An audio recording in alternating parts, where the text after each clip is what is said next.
नवी मुंबईतील नेरूळमध्ये शाळेवर पालकांनी मोर्चा काढलेला होता आणि त्याचं कारणही तसंच होतं, कारण एका 4 वर्षाच्या मुलावर स्कूल बस चालकानं अत्याचार केला।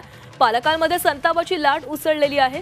शाळेच्या मुख्याध्यापकाच्या निलंबनाची मागणी करण्यात आली आहे। तर एका 4 वर्षाच्या मुलावर बस चालकानं अत्याचार केलेला होता आणि या घटनेनंतर सर्वच पालक आक्रमक झाले आणि शाळेवर पालकांनी मोर्चा काढला।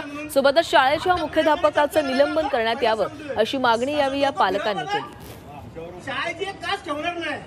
तर नवी मुंबईतील नेरूळमध्ये शाळेवर पालकांनी हा मोर्चा काढलेला होता।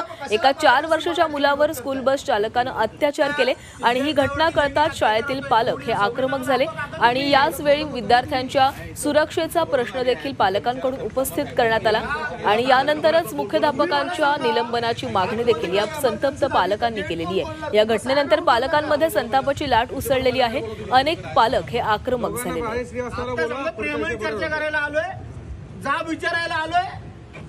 तर या संदर्भात अधिक बोलूयात आमच्या प्रतिनिधी स्वाती नाईक आपल्या सोबत आहेत। स्वाती, नेरूळमध्ये हा धक्कादायक प्रकार घडलेला होता। एका 4 वर्षाच्या मुलावर स्कूल बस चालकाने अत्याचार केला, त्यामुळे आता विद्यार्थ्यांच्या सुरक्षेचा प्रश्न पुन्हा एकदा ऐरणीवर आला। नक्कीच नेरूळमधली घटना झाल्यानंतर आज पालकांनी उत्स्फूर्तपणे हे आंदोलन पुकारलेले आहे। मानी साखळीद्वारे शाळेकडे मागणी करण्यात येणार आहे। शाळेचे जे प्राचार्य आहेत त्यांनी तात्काळ कारवाई न केल्याचा आरोप पालकांनी केलेला आहे। त्यांच्यावर देखील कारवाई करावी अशी मागणी घेऊन ही मानवी साखळी उभारण्यात येत आहे। त्याचप्रमाणे जे ड्रायव्हर्स आहेत किंवा मुलांना जी लोक हँडल करतात बसमध्ये चढणे उतरणे असतील त्या सगळ्या लोकांची चौकशी करावी, त्यांची सर्व माहिती घ्यावी आणि मगच त्यांना ठेवण्यात यावे असं पालकांमध्ये रोष आहे।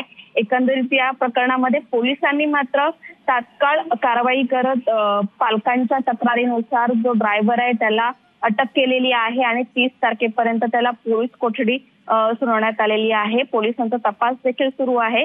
शाळेमध्ये जवळपास 44 सीसीटीव्ही आहेत, त्याचप्रमाणे बसमध्ये देखील सीसीटीव्ही आहेत। ज्या बसमधून हे 4 वर्षाचं बालक ये जा करत होतं त्या बसमध्ये देखील सीसीटीव्ही पोलिसांनी ताब्यात घेतलेले आहेत। 8 दिवसांपूर्वीचे सीसीटीव्ही तसेच त्या काळातले सीसीटीव्ही देखील पोलिसांनी हातात घेतलेले आहेत। यामुळे पोलिसांचा तपास अतिवेगाने सुरू आहे। नक्की या प्रकरणामध्ये त्या मुलासोबत काय घडलेलं आहे हे लवकरच स्पष्ट होईल।